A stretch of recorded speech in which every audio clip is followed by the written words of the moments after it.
beribadah pada hari Minggu yang kedua di bulan November. Ya, hari ini bersama Bapak Pendeta Samuel kita sudah diawali dengan puji-pujian dan kini kita akan merenungkan persiarahan kita ini sambil mencari inspirasi dari kitab suci menyangkut persiarahan hidup. Di dalam Gereja Katolik hari ini itu dibacakan tentang kisah persembahan janda miskin. Kita tahu kisah itu dalam Injil Markus. Yesus memuji ketika ada orang-orang kaya yang memberi dalam jumlah besar. Di bait Allah Yahudi, ceritanya zaman dulu itu ada semacam kotak persembahan yang bentuknya seperti terompet. Ketika dimasukkan sesuatu akan bunyi lontang, gitu. Jadi berbunyi. Nah, itu orang-orang kaya biasanya masukkan begitu dan terdengar. Sementara ada seorang janda miskin, janda itu strata rendah sekali dalam masyarakat Yahudi, yang tidak punya kekuatan apapun dari segi finansial, dari segi perlindungan. Makanya ada sebuah organisasi dalam kelompok Farisi itu untuk mengurus rumah janda-janda. Tapi seringkali dikorupsi, makanya Yesus bilang, kamu memakan rumah janda-janda. Itu artinya dana bait Allah yang untuk mengurus itu pun dikorupsi begitu ya. Nah, dalam situasi itu ada seorang janda miskin diceritakan memberikan 2 peser, yaitu 1 duit, sehingga nggak terdengar dong bunyinya begitu kan. Lalu Yesus bilang, itu yang memberi lebih banyak daripada yang lain. Yesus memuji. Baik, saudaraku semua, saya ingin ambil ini sebagai dasar renungan kita di 10 menit ini. Kita berangkat dari Indonesia kemarin tanggal 8 ya, tiba di sini langsung menuju ke tempat sampah. Ya, gitu. Itu bagi saya luar biasa, Pak Pendeta. Perjalanan ini kita mengawali sesuatu dengan melihat sampah yang menjadi berkah, gitu ya. Dari tempat pembuangan, tapi justru menjadi tempat persiarahan. Gitu. Sadarkah Bapak Ibu, hari ini juga kita akan mengunjungi satu tempat yang di mana Yosef dan Maria itu mengungsi ketika anak kecil di waktu di Yesus berumur hampir 2 tahun itu mau dibunuh oleh Herodes, itu lari ke sini. Yosef itu tidak terdengar apapun dalam kitab suci kita, bahkan dia tidak tercatat mengeluarkan kata-kata apapun, Yosef ini. Tetapi tanpa dia, kita nggak kenal sosok Yesus seperti sekarang. Yesus tuh bukan jadi turun dari langit langsung kayak gitu. Unsur kemanusiaan dan keilahian itu terbentuk juga dalam campur tangan Yosef dan Maria. Makanya dalam gereja kami, Katolik, itu peranan orang kudus ini, Maria dan Yosef itu begitu penting. Yosef itu mewakili begitu banyak orang di dunia ini yang berperan tetapi ada di lapisan kedua. Ya. Banyak hal yang kita alami itu dipengaruhi atau dibangun justru oleh orang-orang yang berada di lapisan kedua, yang tak pernah tersorot kamera, yang tak pernah ada dalam surat kabar, TV, tapi tanpa mereka kita nggak jadi seperti ini. Banyak. Kita sering nggak sadar itu. Dalam perjalanan ini, mohon maaf, mungkin yang paling ekonomi paling bawah itu keluarga kami nih. Ya, ini Pak Mama saya ini petani, memang sungguh-sungguh petani, bukan petani modern. Hari-hari dengan lumpur mereka itu, makanya kalau lihat bau-bau seperti ini pusing. Itu memang kelihatan desonya. Makanya saya Romo Deso menyebut diri karena memang dari desa.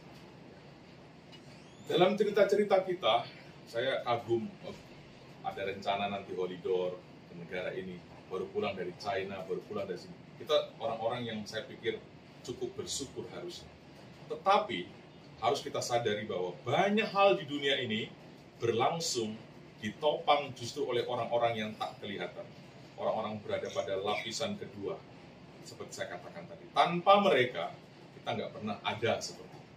Karena itu, dalam persiarahan ini, termasuk kemarin kita kunjungan ke areal sampah itu, kenapa kita bisa tertarik dengan Mesir bahkan sampai ke daerah Bukit Mukatam? Justru karena ada orang-orang yang dianggap kedua, lapisan sampah, bahkan oleh Presiden siapa yang membuang mereka, Anwar Sadat itu dibuang, direlokasi.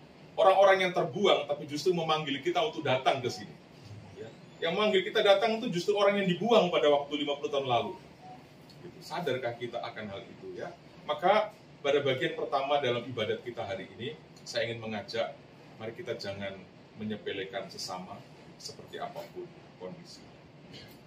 Tanpa orang kurus, nggak mungkin ada orang yang mau naik pasang seng di atas sana. Betul. Tanpa ada orang yang tidak lulus SD, tidak ada orang yang mau bungkuk-bungkuk tanam padi yang bisa kita makan. Makanya, saya sering mengatakan kepada saya punya saudara-saudari di Desa Suryan, bersyukurlah Anda tidak tamat SMA mungkin. Bersyukur. Karena apa? Anda harus maknai itu dengan mengatakan, Tuhan terima kasih saya tidak tamat SMA, karena banyak faktor ekonomi misalnya. Karena saya bisa melakukan hal-hal yang para pastor nggak mau buat. Terima kasih saya nggak lulus ini, nggak bisa ke sini. Karena saya bisa melakukan hal yang mungkin Bapak Pendeta nggak mau buat. Ya. Terima kasih Tuhan saya nggak lulus kuliah. Karena saya bisa melakukan hal-hal yang para profesor nggak mau buat. Banyak hal. Jadi mari kita nggak menyepelekan orang yang kelihatannya bodoh, ringkih. Ya. Ada satu orang kudus dalam kami punya gereja, namanya Teresia dari kanak-kanak Yesus. Dia bilang, orang yang punya hati yang penuh cinta adalah orang yang tidak mudah terganggu dengan kelemahan orang lain. Dia bilang. Saya harap ini persyarahan yang membuat kita kemudian mampu menerima dan welcome dalam situasi apapun. Kalau Anda punya karyawan, Anda punya bawahan, asisten rumah tangga di rumah mungkin yang tidak cakap seperti yang, tolong jangan maki, tolong hargai. Dia juga punya anak, punya suami. Belum tentu dan kita nggak bisa prediksi anak dari orang yang kita maki hari ini bisa mengubah dunia di 25 tahun depan. Orang yang dibenci oleh Herodes mau dibantai, justru menjadi perubah dunia sampai hari ini. Orang yang mandul seperti Elizabeth, yang berharap kapan saya mengandung Tuhan kapan, sampai kemudian nggak ada harapan lagi, justru menjadi orang yang paling pertama mewartakan Kristus dan mewariskan pembaptisan untuk dunia, Yohanes. Jadi mari kita welcome dengan banyak hal.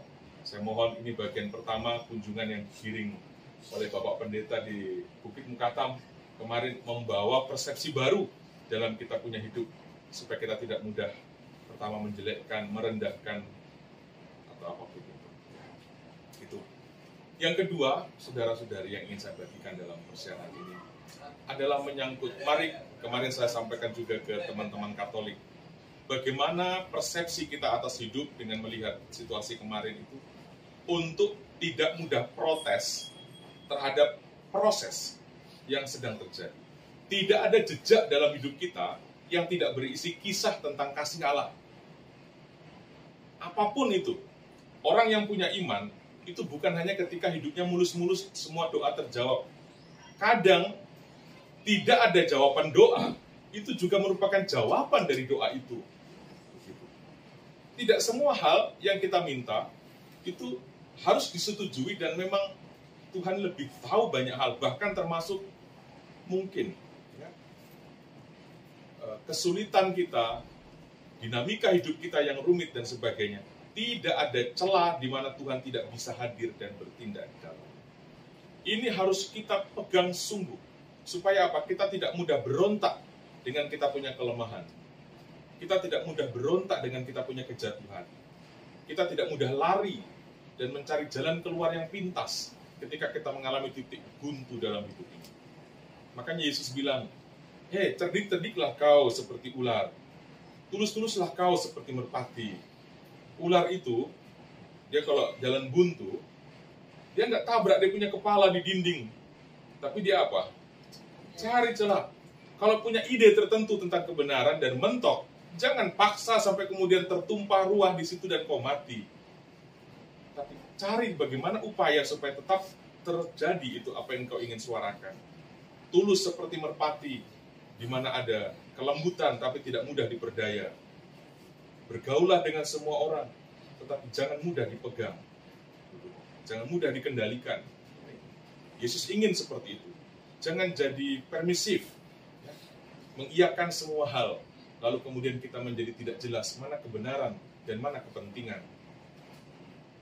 Pujilah Tuhan, tapi jangan menjadi budak dari kenikmatan. Karena tidak semua keselamatan itu berawal dari kenikmatan.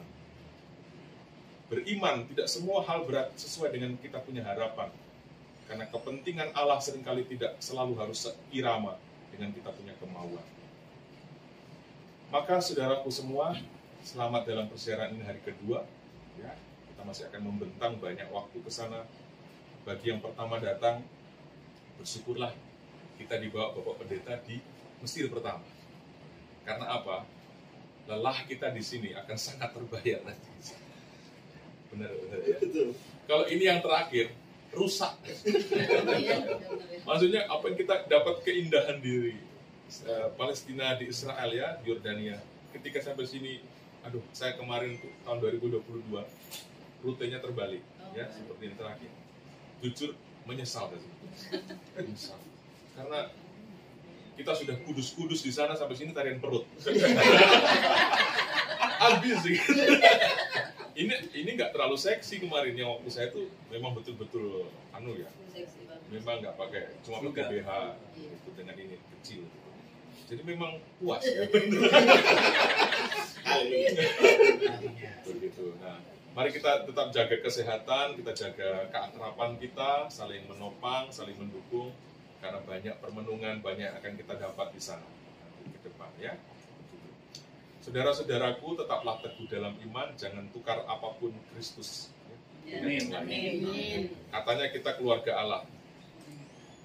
Kalau sudah dibaptis, kita disebut anak Allah. Masa anak Allah kalah dengan perasaan? Masa anak Allah disenggol teman sedikit nggak bisa ngampuni? Masa anak Allah gitu? Masa anak Allah ada tetangga sedikit nyibir, ada bawahan sedikit menjengkelkan, terpancing emosi. Anak Allah kok gitu? Kan gitu. Itu diresapi gitu. Kalau kita menghayati pembaptisan dan kita disebut anak Allah, jangan dong kalah dengan yang lain. Masa anak Allah kalah? Semoga ini memberi kekuatan untuk perjalanan siaran kita ke depan. Amin. Tuhan memberkati kita semua. Amin.